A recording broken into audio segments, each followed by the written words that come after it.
Welcome to EI Cafe with Azim, in which he reflects on key aspects of life and business through the lens of emotional intelligence. You will learn how emotional intelligence can be used for your success in both personal and professional lives. The podcasts cover topics on leadership, collaboration, culture, building a positive mindset, and even raising kids. You will hear key life lessons and tips from the most prominent personalities, business leaders, entrepreneurs, EI practitioners, and executive coaches from around the world. So sit back, relax with a cup of coffee as we get into today's show, EI Cafe with Azim. Nurturing creative minds is crucial in today's corporate context, as it drives innovation, problem solving, and competitive advantage. Encouraging creativity in the workplace leads to more engaged employees, foster a culture of continuous improvement, and helps organizations adapt to rapidly changing markets and technologies.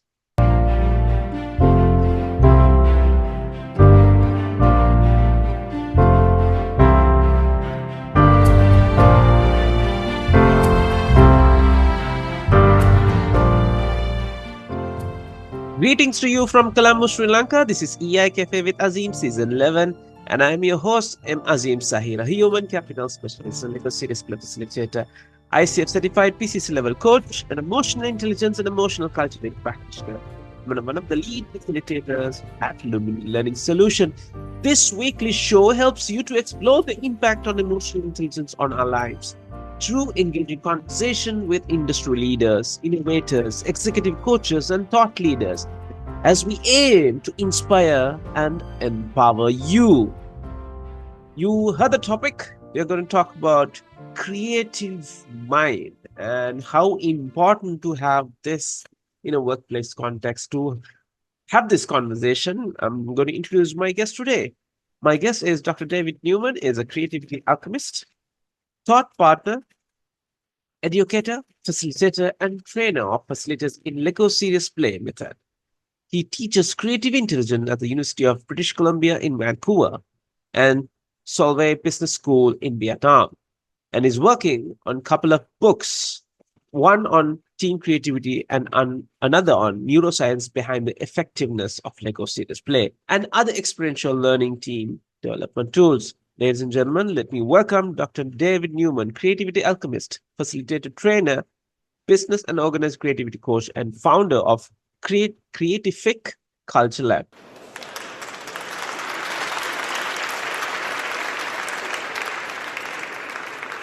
Dr. David, welcome to the cafe. And thank you very much for this very kind invitation, Azim. And I really look forward to this conversation we're going to be having over the next 30 minutes or so. Absolutely. I'm really curious and excited to get hold of this particular topic because this is one of the favorite cornerstone in my portfolio, and creativity is something I really, really admire. David, in my early childhood, I'm very bad at my own handwork. When you the artifacts and the art crafts stuff in school, my sister always used to help me on this because I'm very bad at it. But then again, when the time comes, very recent past, trying to play with toys and the Legos and a drawing and a lot of element comes in, I said, it doesn't mean that creativity is something else. So I thought, getting into the corporate context, having that creative mind so vital, and being busy in a corporate environment, leaders always say, employees will always say, we are busy, we don't have time to be creative. On that note, I'm really curious, and I was so fascinated about what you teach in the university. Let's start this conversation, Dr. David. What is creative intelligence, and what's so important in today's context? Let's start with that. Sure, it's a great place to start because most people are used to the term creativity and the word that's the word that they use. And for me, and I used the word creativity for many years, but I've really shifted from that because when we talk about creativity, it carries so much weight, and there's so many different perceptions around it. And, people might think, well, I'm not creative because I'm not an artist, or I'm not a musician, or I don't write poetry, so I'm not creative. When in reality, those are very small parts of what creativity is. We ask the word creativity to carry a lot of different Yeah. meanings. Mm, And so it's true. A writer is creative, a painter is creative, or a composer is creative. But so is a business person, so is someone who is solving a problem. Scientists mm, are creative. There are so many different domains of creativity, and they access different parts of our brain and they have different requirements. mm, And yet we use this one word, mm, creativity, to cover it all. And this is really a reflection of the poverty that we have in the English language, where we ask one word to do so much work. mm. Now, as a comparison, I will often use the example of the Inuit, and how they have, snow is something that's very important in Mm. their context, and they have many different words for Right. what we call snow. Okay. And those words reflect the different characteristics and nature of Mm, different kinds of snow and different mm, states of snow. And that's right. really what we need with creativity, Mm, because that's more precision when we're talking about this term. So I've started to use the term creative intelligence, and this is in part because I think for many people it provides a slightly different perception, an idea of what is it that we're talking mm, about. mm. And so what do I mean by creative intelligence? Well, this and I put together a little bit of a definition that I use on occasion. Now, this isn't, the only definition, but this is a Yeah. definition that I use. All right.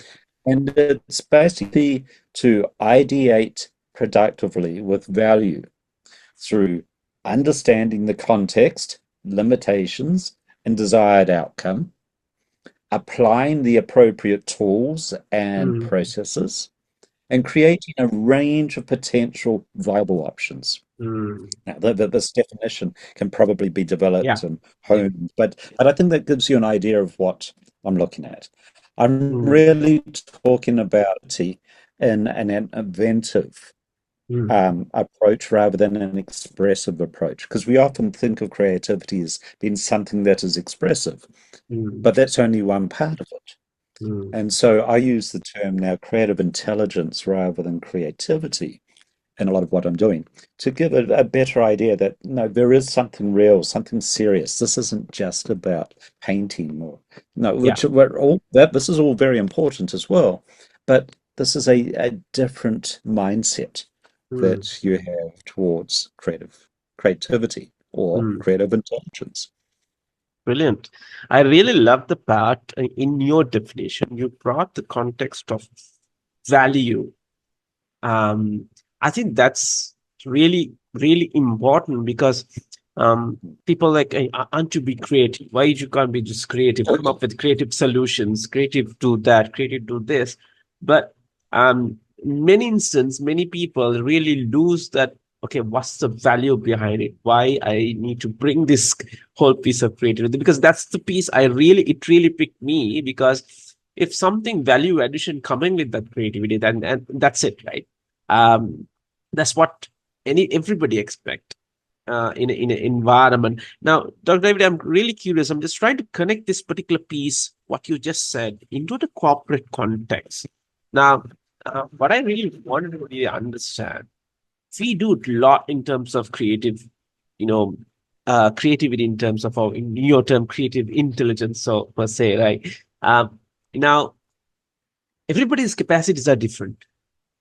When you have 50 people or 5 people in a team and their capacities are different, but then again, it's important to understand creativity is important in any aspect, where they can contribute to the value.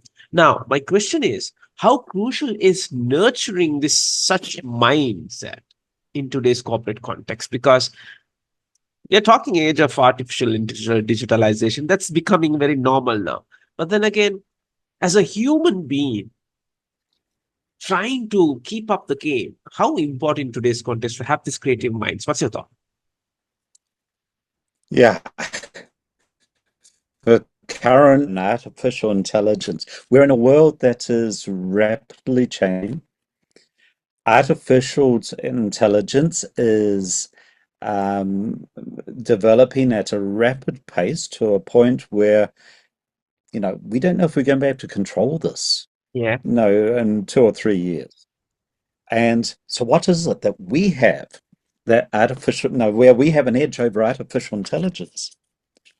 And there is debate around this, what I'm going to say. There's not everyone will agree with this, Mm, but it's still many people see that as a human, we are still more creative mm, than artificial intelligence. And we have an ability to be, critical, which is also a part of creativity, the whole critical um, facility as well. But it's for us, we really need to be focusing now on that advantage that we have, that creativity, where we can mm. be using AI Yeah. as a tool Yeah. where it can enhance our creativity, but ultimately we're still in control of Mm, that creativity. mm, Now, that's so there's some things that we have to assume in there. One is we are all creative. Not everyone actually believes that yeah. or thinks that they are creative, and that they've forgotten how they were when they were 4 years old and before they Absolutely. were taught that maybe they aren't creative. We are all creative.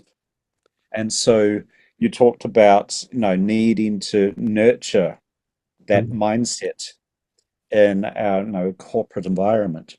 And that is very important. And yet it's something that many corporate environments don't do. It's mm, something that is missing. mm, And it's a problem when mm, you're in an environment that is so fluid, changing so rapidly, so volatile and competitive. mm, It's actually a competitive advantage for mm, organizations. And this is all kinds of organizations. If they're able to harness the creative capacity of their people, their team, and really be able to make those changes very quickly in this rapidly changing market to come up mm, with better ideas than their competitors. mm. Or maybe not competitors, maybe they need to collaborate, but Yeah. be able to shift with the changes that are happening in our world. We've got many wicked problems that we're working with. Look at Yeah. the whole climate Mm, disaster that's happening. mm, mm, mm, We've got AI. There is still a lot of issues with hunger, the opioid crisis in many places. mm. All of these things are happening. And we need to be able to harness that creative intelligence Yeah. that we all have to really find the best solutions. Yeah. Within a corporate environment, that we really need to find the space to be able Mm, to nurture creative minds. Now, mm, I've used that word space very specifically mhm, because many of our and this isn't just a corporate environment, this is work environments. Our lives often don't allow that space mm, mm. for the creativity, creative intelligence to emerge, to bubble away, to really come up with possibilities. Brilliant. I think I love the word space. The time, the space, the environment, so vital to have that mindset, right? When you are in thousands of problems and you can just okay, as in, can you come up with a creative idea to solve this problem? No way, right? And the easy way out is just go to ChatGPT and type in. But then again, you need to be creative to ask ChatGPT, right? challenge ChatGPT, right? Why you are telling this? How do I, David? That's how I use ChatGPT. I keep challenging the answers it gives. So I want to see like how it's penetrates. So it gives. You are right. I think we need to be creative enough to use ChatGPT, not just depend on the ChatGPT. I think that makes so important. And I'd like to connect when you say create and create that environment, playfulness. And of course, you play a lot. I've seen you doing fantastic job training people on Lego serious play method. Now, how this can be a tool, a methodology to nurture this creative mindset. Yeah. So just the work, the science on play, no, there has actually been quite a lot of work on this, and yet there is this very common misconception that play is for children. Play is something that we leave behind. But actually, play is how our brain, how we learn. It's part of that learning process Yeah. for our brain. It has been able to explore possibilities. Play is something that is natural to us. It's not just us. We're not the Mm. only creatures that play. If you look at young animals, they're also Yeah. playing. What are they doing when they're playing? They're learning about their environment, things out. And we need to be able to do that within a corporate context as well. Mm. Now, in play, it may be having a playful attitude, no, Mm. rather than play. Um, but it's having that attitude of being able to look at what if maybe there's another way we can do this? Mm. What's the worst possible idea we can have for this? This has all Mm. been playful. Mm. I've been able to play with ideas rather than go, this is the way we've always taught us the right way to do it. Or this is the way the manual tells us to do it. These are the regulations. This is what we have to follow. I'm not always good at following regulations and rules and Yeah. Yeah. guidelines, but um, but it's really been able, being able to be playful with something. Now, to generally genuinely play, often we also need to be able to master something. And it Mm. actually becomes a lot easier for us to play with something if we've mastered what it is we're doing. And this Mm. goes into a whole nother area. Um, you mentioned Lego Serious Play, and I use that certainly in my teaching. I use it with team development. But there are also other kinds of serious play. Now, serious Mm. play as a term is interesting. I know Lego has trademarked the term serious play when it's all in Yeah. caps.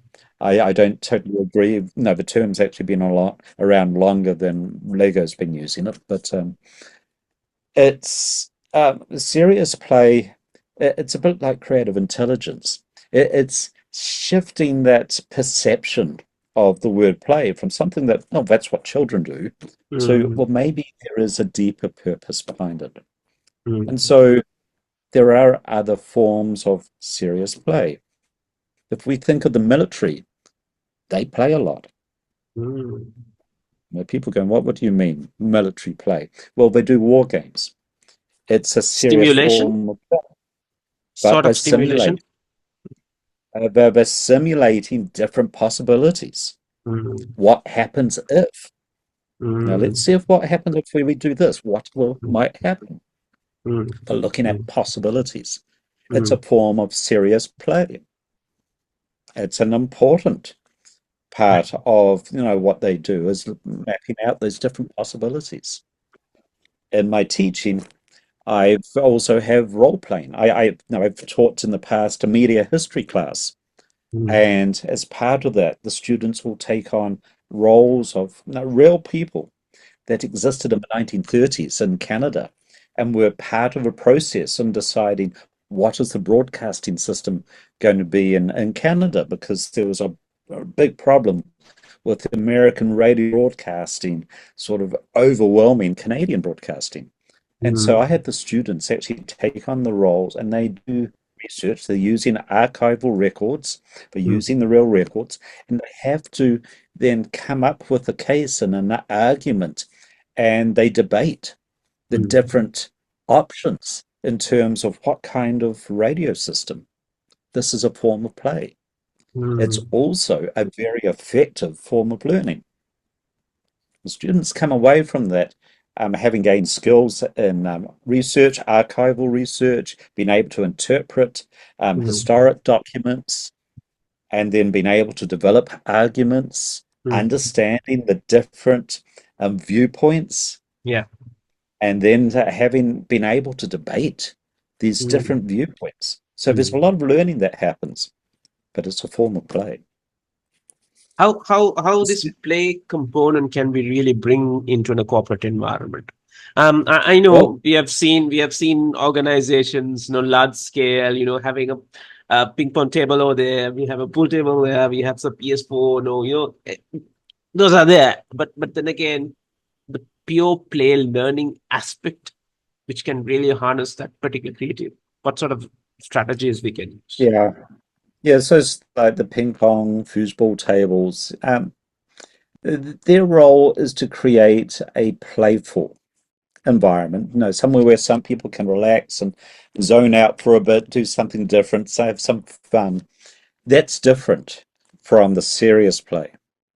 Now, if you're going to use serious play in a corporate environment, it really depends on there's all kinds of different situations, but the use of simulation games, simulating possibilities, and maybe you're working in the innovation space.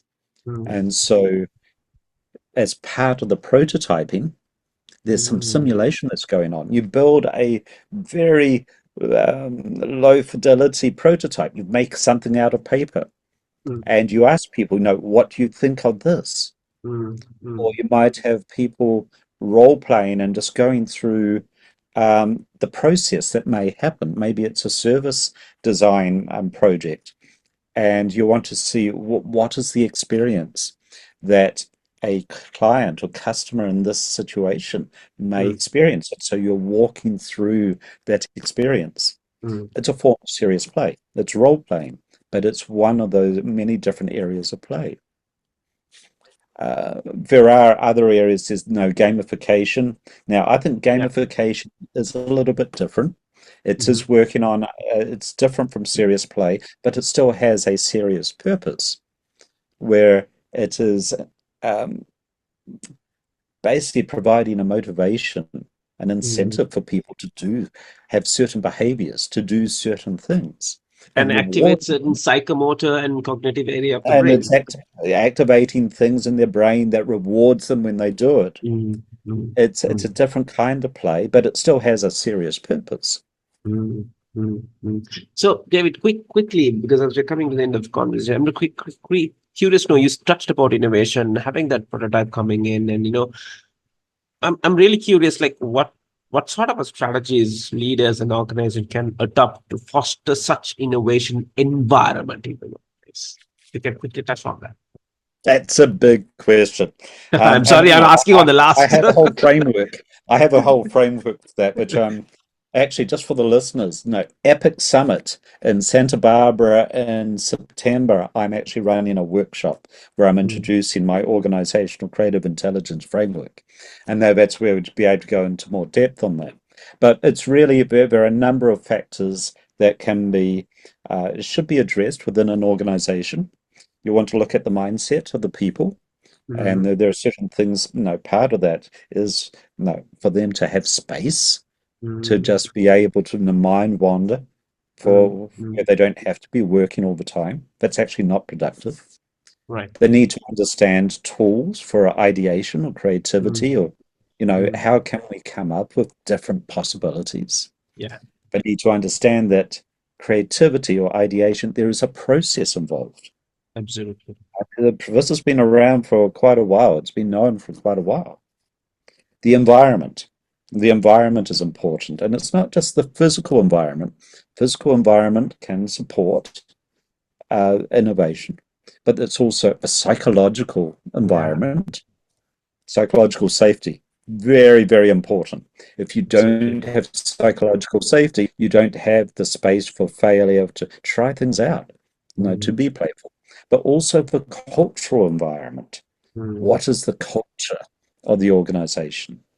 And this is something that these don't can't be changed overnight. These are things that really need some time and Yeah. expertise and real intentional work to develop. And then finally, leadership. If you don't Mm. have leadership that is supporting and nurturing the experimentation and know if you fail, well, if it's good Yeah. failure. Amy Edmondson's got a book out recently about no failure. Very important. But you need the leadership support for Mm. that. Mm. Those are sort of a different, some of the different attributes you need to be looking at if Yeah. you want to have innovation, to have creativity, because creativity leads Mm. to innovation. Mm. If you Mm. really want an Mm. innovative organization, you need to be looking at all those areas. Absolutely. Brilliant. Thank you. I think you're spot on. I think leadership plays a vital role. You can have beautiful wordings on the wall, like we encourage creativity, and the leaders who's on the opposite side of it. I think you're doomed. So there's nothing. So, David, it has been great talking. Sorry. David, it has been great talking to you.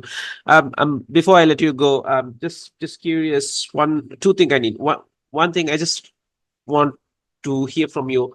What are one or two pitfalls we should avoid when creating such mindset or environment, and what advice you give to the listeners and audience who's watching this on Yeah, terms of creating that mind? yeah.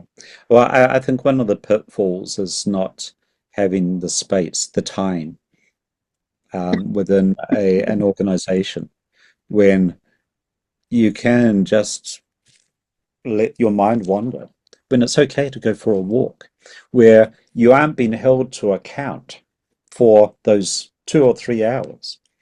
Google used to have this 20% time when certainly some their engineers, some of their people could go and work on their own projects. Mm. That was setting aside that time for creativity. So, no, that one of the pitfalls is an organization expecting someone to be focused on a task for whatever 8 hours or however many hours a day, sitting in their seat at their desk Mm. at their computer. Mm. If you have that, you cannot be asking them to be creative. Mm.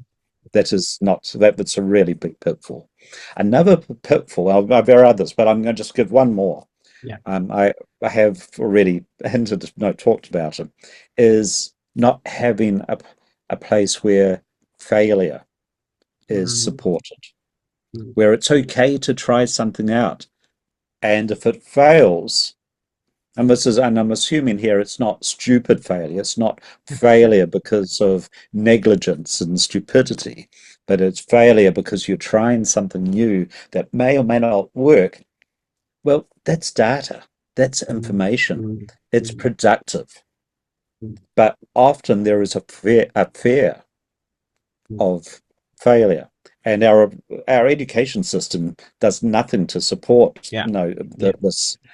You don't get rewarded for failing when you go to school. You get punished for So those are failing. the yeah, All yeah, right. So, ladies and gentlemen, that's the time what we have for today. I think important topic. I know the time is very short, but then again, this is what podcast is about, and give that bite-sized nugget. So, the discussion is around how important is the creative mind and how to create that particular context in a corporate setting. So my guest today, Dr. David Newman, creativity alchemist, for sharing is such a valuable insight and experience. Of course, he has lots of things, but I'm really focused, looking forward to get him for another episode to talk about the whole innovation framework. He said he's going to share in the upcoming conference, and of course you can get connected to David on his LinkedIn profile. He shares some amazing content, and he'll be much more happy to share with you as well on that content. David, thank you very much for your valuable time. I know it's too late night on the other side, and it's much appreciated your valuable insight and the input you're given. Thank you very much. and thank you very much, Azim, very much to all the listeners who are actually, here at the end. You're still with us, and so your time is precious, and so I thank you for the gift of your time that you've blessed us with over the last half hour or so. So thank you. Brilliant. I'm Thank very you very much. grateful.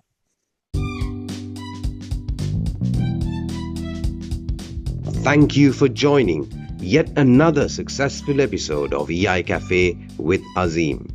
We appreciate your time and invite you to subscribe to the show so that you don't miss out on the next episode. Write a review and even rate it if you please. You can also follow Azim Sahir on social media. We would also love to hear from you on what topics you'd like us to cover and even who you'd like us to invite to the show. We wish you well until we meet again on another episode of EI Cafe with Azim.